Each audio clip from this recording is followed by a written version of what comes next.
বন্ধুরা, আমি আর একটা এঁচোড়ের রেসিপি নিয়ে চলে এসেছি। এটা আমি একটু ডিমের ঝুড়ো দিয়ে করব, মাখা মাখা। আপনারা দেখতে থাকুন। এখানে আমি এঁচোড়টা ভালো করে কেটে বেছে ধুয়ে নিয়ে প্রেসারে 4টে সিটি মেরে জল ঝরিয়ে নিয়েছি। এবার এঁচোড়গুলোকে আমি একটু নুন, হলুদ আর চিনি মাখিয়ে ভেজে নেব। এখন এটার মধ্যে আমি নুন, হলুদ আর একটু চিনি আলতাভাবে মাখিয়ে নিয়েছি। এবার ওটাকে আমি ভেজে নেব। তেলটাও দেখুন ভালোভাবে গরম হয়ে গেছে। এবার আমি এঁচোড়গুলো ভেজে নেব।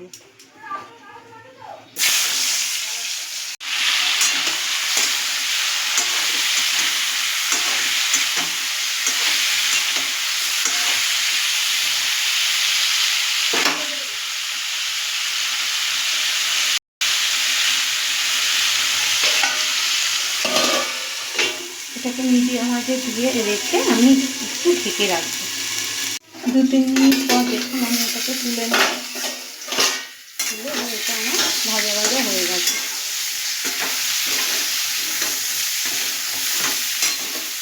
ইঁচড় একটু ভাজা ভাজা না হলে কাঁচা কাঁচা গন্ধ থাকে, তাই আমি যখনই ইঁচড় করি একটু সিদ্ধ করে ভালো করে ভেজে নিই। দেখুন কত সুন্দর ভাজা ভাজা হয়ে গেছে ইঁচড়টা। কড়াইতে এঁচোড়গুলো তুলে নিয়ে কড়াইতে তেল দিয়ে দিয়েছি। এবার আমি পেঁয়াজগুলো এর মধ্যে দিয়ে দেবো।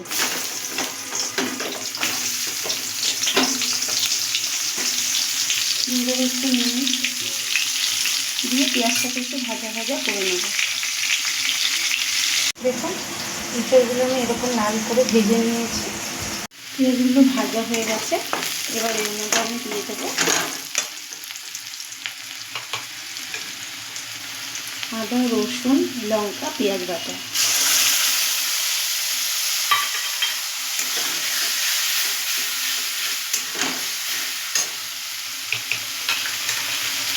আর দিয়ে দেবো জিরে গুঁড়ো, ধনে গুঁড়ো, হলুদ গুঁড়ো। দিয়ে এটা এর মধ্যে সামান্য পরিমাণে একটু নুন দিয়ে আমি কিছুক্ষণ এটাকে কষিয়ে নেব। দিয়ে দেবো একটু লেবুর রস।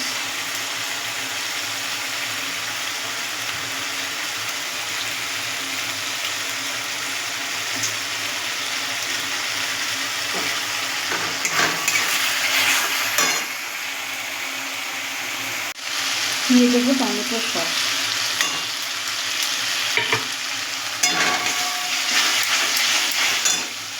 দিয়ে দেবো চিনি।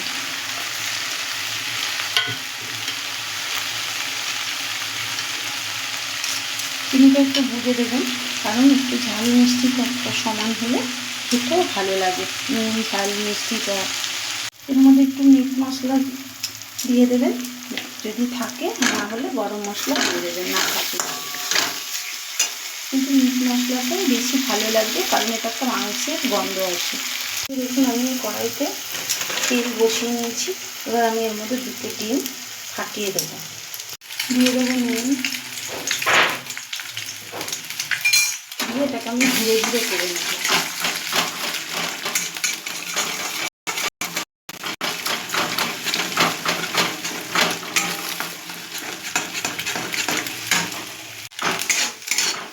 ডিমের ঝুড়ো করে নিয়েছি।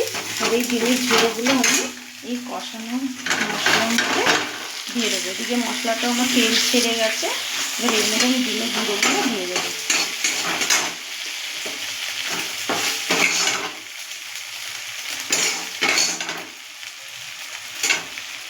ডিমের ঝুড়োগুলো দিয়ে এবার এটা আমি নাড়াচাড়া দেবো। এবার এর মধ্যে আমি ইঁচড়গুলো দিয়ে দিই।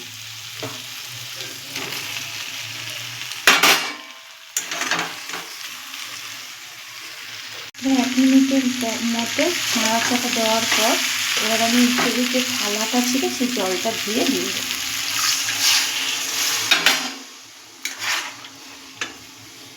দেখুন আমি এতটা জল দিয়েছি। এবার আমি গ্যাসটাকে বাড়িয়ে দিয়েছি। এবার আমি এটাকে ঢাকা। দেখুন বন্ধুরা, ডিমের ঝুড়ো দিয়ে আমাদের এঁচোড়ের রেসিপি রেডি হয়ে গেছে। এবার আমরা এটাকে নামিয়ে নেব। নামানোর আগে টক, ঝাল, মিষ্টি, নুনটা ঠিক আছে নাকি একটু দেখে নামাবেন। আশা করি ভালো লাগবে। এভাবে একবার বাড়িতে করে খেয়ে দেখবেন। আশা করি বাচ্চা বড় সবাই ভালো লাগবে। ভালো লাগলে একটা লাইক এবং সাবস্ক্রাইব করে দেবেন। ভালো থাকবেন, সুস্থ থাকবেন। দেখা হবে পরের একটি রেসিপি।